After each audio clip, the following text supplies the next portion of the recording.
I pullman. Quando scendi a casa e accomincia la mattinata, appena ti metti vicino a una fermata, ti fai la prima croce della giornata.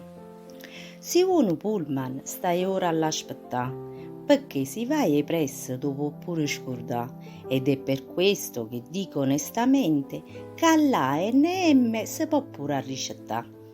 Hanno inventato la metro per il traffico che ci sta, ma pure quello non può proprio funzionare. Una volta per uno sciopero, una volta sei scassato e quando sei fortunato arrivi chiena e stiamo in collanata. Allora mi domando, è o traffico e la gente se a Napoli non funziona proprio resta niente? Com'era bello i tempi, mamma mia, ci stavano pochi in macchina ma tanta fantasia e si volevano mezzo per te muovere.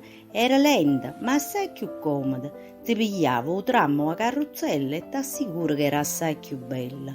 O sacce fosse assurdo i tempi oggi, ma voi pensate per un momento, non mondo chi ne carrozzella.